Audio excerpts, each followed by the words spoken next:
Buenos días. Mi nombre es Eduardo Castro y estamos aquí hoy para compartir una pequeña charla sobre el PGTA o diagnóstico genético preimplantación y a quienes beneficia. Si debe ser un examen rutinario para todos los pacientes o para algunos grupos específicamente relacionándolo con la edad. Quiero agradecer a Almer y a Axer por su gentil invitación y sin más preámbulo pasaré a hablarles del PGTA. La razón para el posible uso del PGTA es esta disminución en las posibilidades de embarazo que vemos en todos los estudios y se relacionan con la edad de la mujer. Están claramente relacionados con este incremento en la tasa de aneuploidías en los embriones. Así que lo que uno esperaría de un diagnóstico genético preimplantatorio es que después de sobrepasar este punto hasta el cual las posibilidades de embarazo son relativamente estables, cuando comienza una disminución de esas tasas de embarazo, nosotros pudiéramos utilizar el PGTA o diagnóstico genético preimplantatorio para aneuploidías en orden de conseguir estas tasas de embarazo estables, barras verdes, en lugar de esta disminución que es la usual, barras rojas. Y en cuanto a las tasas de aborto, estas tasas verdes, estables y bajas en los abortos, en vez de este incremento progresivo que se presenta con la edad. Sobra decir que estamos hablando del PGTA como lo usamos hoy, fundamentalmente analizando los 24 cromosomas y utilizando la secuenciación de nueva generación. Estos son los tópicos que vamos a mirar: la evaluación inicial, la evaluación ideal, el decantar los datos para saber qué es lo que nos dicen los estudios, porque la idea no es dar nuestra opinión sobre si sirve o no sirve, sino mirar los datos que nos dicen si sirve o no sirve, y finalmente cómo la evaluación individual de cada centro puede ser lo más importante en este caso. Estos son los primeros estudios, todos los conocemos, Universidad de Stanford y estos dos realizados en Basking Ridge, en New Jersey, que todos mostraron un incremento cuando se utilizaba el PGTA, cuando se pone un embrión por morfología o PGTA, dos embriones por morfología o PGTA, un embrión por morfología o PGTA, y la tasa de incremento en las posibilidades de embarazo fue estadísticamente significativa en todos estos estudios, y con base en esto se postuló que se podía, mediante el PGTA, minimizar el riesgo de trastornos cromosómicos, evitar la potencial terminación de embarazos con alteraciones cromosómicas, acortar el tiempo hasta el embarazo, aumentando las posibilidades de embarazo en la primera transferencia, reducir el riesgo de embarazos múltiples, porque esto es lo único que ha llevado a los centros en Estados Unidos a la transferencia única de embriones, reducir el riesgo de pérdidas espontáneas y aún en pacientes que tienen todos sus embriones aneuploides, facilitar la donación. Estos estudios, sin embargo, tenían serias limitaciones. Fueron todos realizados en pacientes de buen pronóstico, de edad promedio 36 años, número de óvulos, óigase bien, 17 óvulos en promedio por paciente. Es poco probable que obtengamos eso con 225 o 150 unidades de gonadotropinas. Es decir, que ahí comienza un cambio en los patrones que tenemos respecto al tratamiento de los pacientes. En lugar de ocurrir la aleatorización al principio del ciclo, se hacía en el día 5, cuando ya se sabía que eran pacientes que tenían blastocistos. Fueron realizados en un solo centro, centros de gran excelencia, y por lo tanto no son generalizables. La transferencia se hizo en el mismo ciclo, a diferencia de como lo hacemos ahora, cuando congelamos todos los embriones, y finalmente no consiguieron una de las cosas que esperaban, que era una diferencia en las tasas de aborto. ¿Cómo es la evaluación ideal del PGTA? En la evaluación ideal debemos comenzar cuando se inicia un ciclo y llegar al resultado final cuando se completa la transferencia de todos los embriones. Pero todos estos estudios están lejos de eso. Comienzan cuando ya se sabe que se puede transferir a la paciente porque tiene blastocistos, y ahí se aleatoriza a PGTA o no PGTA, y termina con la primera transferencia. Este es el estudio que más se acerca a la evaluación ideal, y es el de Carmen Rubio, que fue publicado en el año 2017, y que nos muestra cómo en pacientes de edad avanzada, oígase bien, aquí hay una diferencia, son pacientes mayores de 38 años, ellos encuentran claramente una ventaja en cuanto a las tasas de recién nacido vivo, tomando como base el inicio del ciclo y tomando en cuenta el hecho que va a haber mucho menos transferencias cuando se hace el PGTA que cuando no se hace. Y aún así encontraron esta ventaja en las tasas de recién nacidos vivos, así como una clara mejoría, disminución en las posibilidades de aborto. Es decir, que este es el mejor estudio del que disponemos hasta la fecha. Y sin embargo, aunque muestra todos estos beneficios, aumento en la tasa de recién nacido vivo, disminución en la tasa de aborto espontáneo, disminución en el número de transferencias hasta obtener un embarazo, disminución en el tiempo medio de tratamiento y aumento de la costo-efectividad, fue realizado con biopsias en día 3, las cuales supuestamente, y según el grupo de Richard Scott, producen daño a los embriones y por lo tanto no deberían usarse. ¿Qué nos dice esto? Que tenemos dos centros de excelencia diciéndonos cosas diferentes y por lo tanto que cada centro puede tener resultados diferentes cuando aplica esta técnica. Después de esto, más o menos simultáneamente, el grupo de la Universidad de Cornell publicó estos resultados. Ellos encontraron que en pacientes menores de 35 años no encontraban ventajas en el uso del PGTA, ni al transferir un embrión, ni al transferir dos embriones. Mientras que en pacientes mayores de 37 años, la tasa de recién nacidos vivos era marcadamente diferente en favor del PGTA. ¿Qué toman ellos en cuenta? Que estos datos son por transferencia. Entonces luego se devuelven en una clara autocrítica y dicen, bueno, si miramos a la tasa de recién nacidos desde el momento en que iniciamos los ciclos, la tasa real es 17 versus 19% y no es diferente, porque hubo 26 de estos pacientes que no tuvieron blastocistos y 105 de ellos que tuvieron todos los blastocistos aneuploides y por lo tanto no fueron transferidos. Conclusión, si comienzo a mirar en el momento en que la paciente inicia su tratamiento, no encuentro ventajas ni siquiera en este grupo de edad, pero definitivamente en las menores de 37 años no lo encuentro para ningún análisis, incluyendo el de tasa de recién nacidos vivos por transferencia. En este punto se pronuncia la Sociedad Americana de Medicina Reproductiva y nos habla de dudas con respecto a los pacientes y las plataformas que son diferentes, la posibilidad de falsos positivos, daño a los embriones mediante el procedimiento de biopsia, descarte de embriones euploides y el hecho de que todas las pacientes deben llevar sus embriones a blastocisto, lo cual hace que algunas no puedan ser transferidas, y dudas respecto a la costo-efectividad y la tasa acumulativa de embarazo. Con esto en mente, Santiago Monet realiza el estudio STAR.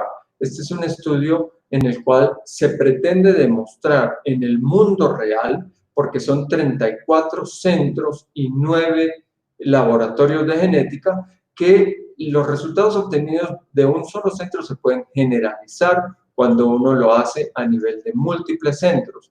Y los resultados, aquí se ve para todos los pacientes, negativos, 50 versus 45.7%, no se encontró un beneficio del PGTA. ¿Qué hacen en general cuando un estudio prospectivo, aleatorizado, controlado, no muestra los resultados que queremos?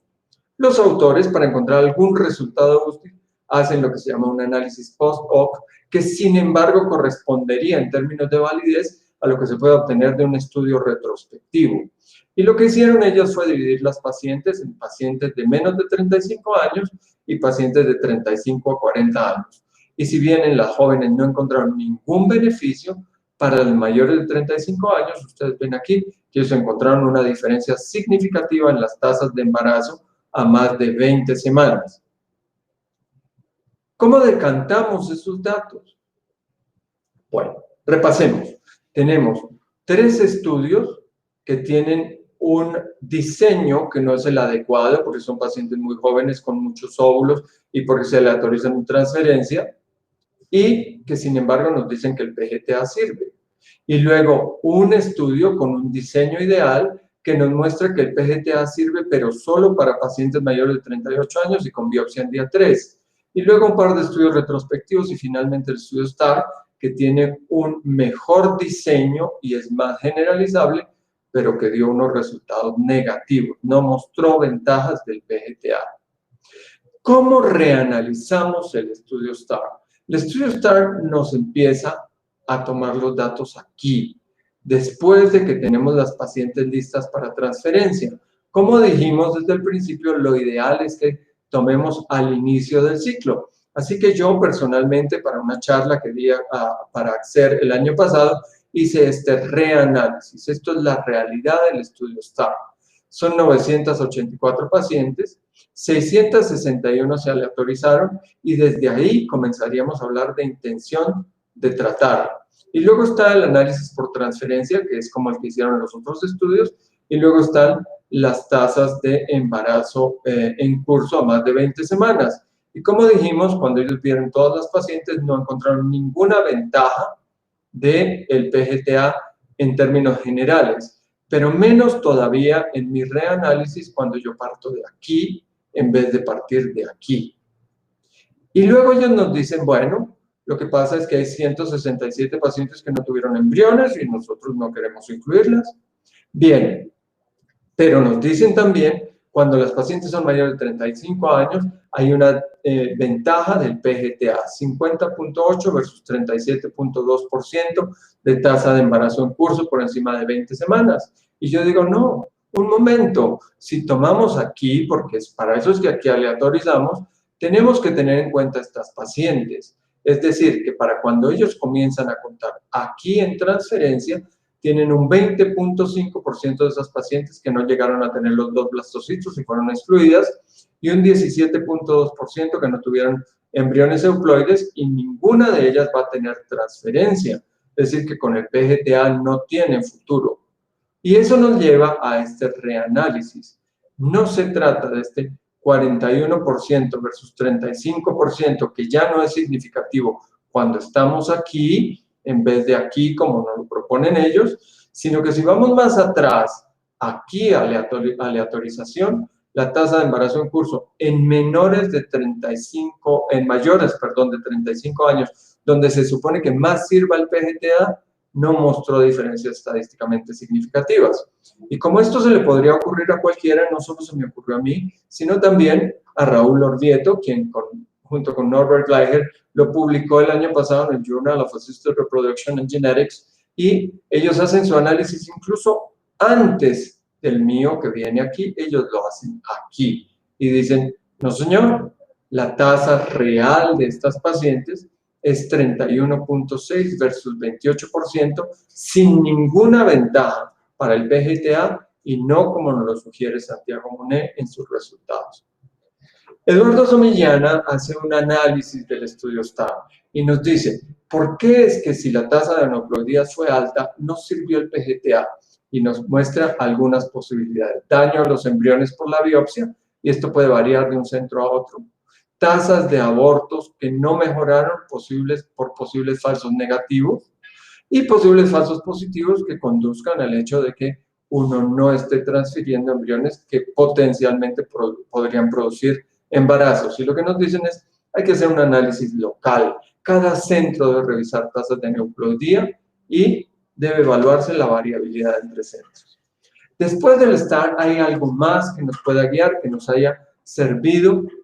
Sí, Ozgur en Anatolia, en la Universidad de Anatolia, se preguntó, bueno, voy a hacer el análisis solo para menores de 35 años, por lo menos para descartar el grupo en que menos podría servir. Hicieron este estudio prospectivo aleatorizado controlado de 220 pacientes, aquí se ven los grupos, y para ir rápidamente, estos son los resultados. Tasa de recién nacidos vivos, cuando se transfirió un embrión euploide, 56.3%, cuando se transfirió el blastocisto con mejor morfología, 58.6%.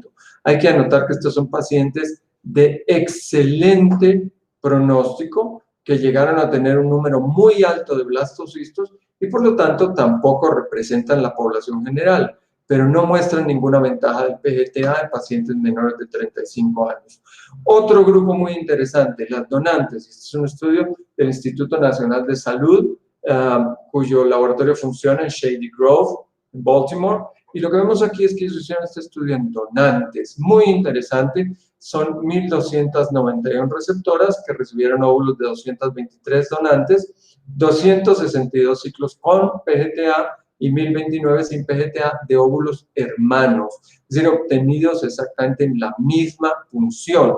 Y lo que vemos es que no hubo diferencias en las tasas de embarazo en curso, recién nacido vivo, mejor, no hubo diferencias, ni en la primera transferencia, que es donde se espera la mejoría, ni en las subsecuentes, aunque por supuesto esta no es tasa acumulativa, sino tasa, primera transferencia, transferencia subsecuente, y tampoco hubo ventajas en las tasas de aborto, como se ve aquí. Es decir, que parece ser que para donantes está fuera de discusión el hecho de que el PGTA pueda ocasionarnos o darnos una ventaja real en términos de recién nacidos vivos. Y por último, esto es Boston IVF, el centro de la universidad, uno de los centros de la Universidad de Harvard, donde ellos hacen un estudio retrospectivo y ellos se interesan más por la tasa acumulativa de embarazos. Es retrospectivo y como ven, ellos lo plantean desde el momento en que las pacientes consultaron, pues mirando cuáles pacientes no tuvieron embriones, cuáles no tuvieron transferencias, cuáles llevaron la primera transferencia y a las subsecuentes. Y el resultado es tremendamente interesante. Para la primera transferencia, que es lo que pensamos que más nos sirve, los pacientes se embaracen pronto, en pacientes menores de 38 años no mostró el PGTA ninguna ventaja. En pacientes mayores de 38 años hubo más embarazos en la primera transferencia. Cuando se miraban todos los pacientes, hubo un beneficio, pero como vemos, corresponde a estos pacientes mayores de 38 años y no a estos pacientes menores de 38 años en los cuales no mostró ninguna ventaja. Y con respecto a la pregunta ya de la tasa acumulativa, cuando se llega a poner todos los embriones de la misma punción, ya no representó ventajas ni en el grupo de las más jóvenes, ni en el grupo de las mayores, ni en el total de las pacientes.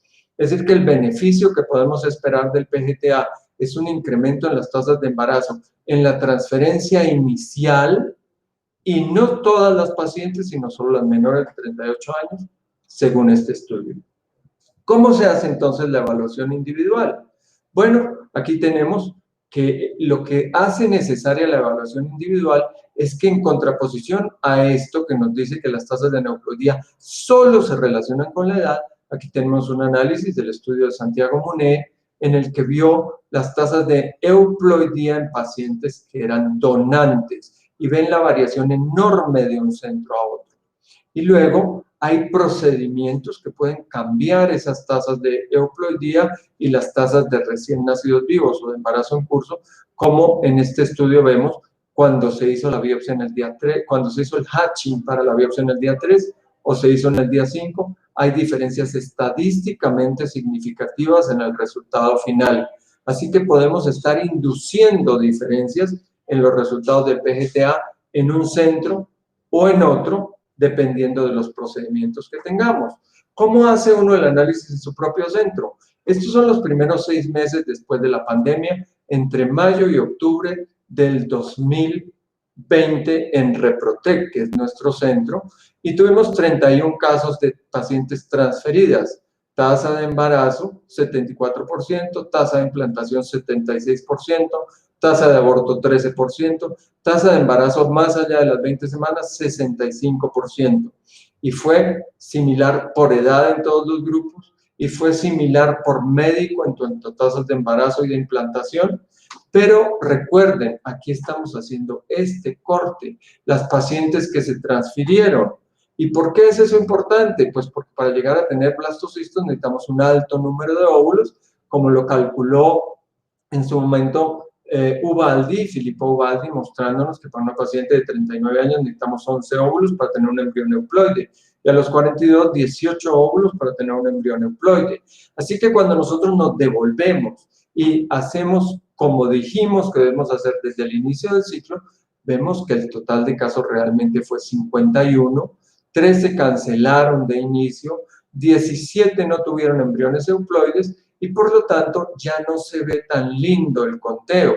Son 45% de embarazos por ciclo iniciado, con una tasa de embarazo más allá de las 20 semanas de cerca del 40%. Y debemos anotar que además 12 de estos casos, para tener ese número de óvulos que queríamos, les hicimos una acumulación de óvulos, lo que se conoce como banqueo, con 2 estimulaciones. Estimulamos la primera vez, congelamos los óvulos, hicimos una duoestimulación, como nos la menciona Ubaldi, y después de tener el número de óvulos adecuado, ahí sí fuimos adelante, tuvimos 75% de tasa de embarazo, 77% de tasa de implantación y 75% de tasa de embarazo por encima de las 20 semanas en esos 12 casos. Pero los resultados, como ven, no son tan halagüeños como cuando uno los mira por transferencia, y cada centro debe evaluar estos resultados para saber si el PGTA se justifica y en qué grupo de edad. Para resumir, lo que tenemos es esto. Esta es nuestra tasa de embarazos que va disminuyendo. La promesa de que aquí podría haber algún beneficio en donantes o pacientes muy jóvenes, los estudios definitivamente no muestran esa ventaja. Aquí ninguna ventaja en absoluto basada en datos de estudios, no en opiniones. Y aquí finalmente encontramos una mejoría en las posibilidades, pero solo si tenemos un alto número de óvulos, que hacia los 38 años van a ser alrededor de 9 óvulos y hacia los 42 años alrededor de 18 óvulos. En conclusión, se debe hacer una evaluación individual por cada centro para estar seguros de si el PGTA está dándole realmente ventajas a sus pacientes y cuál es el punto de corte en edad para cada centro. Y los beneficios reales, sin embargo, no son menores, son muy interesantes. Aumento en las tasas de implantación, aumento en las tasas de embarazo por transferencia, disminución de los embarazos múltiples, disminución de las tasas de aborto y evita recién nacidos con aneuploidías. ¿Dónde está esta línea en su centro? Si está más acá, qué número de óvulos se necesitan, o si el PGTA puede ser definitivamente inútil para algunos centros, es algo que solo se va a derivar de ese análisis individual. Muchas gracias.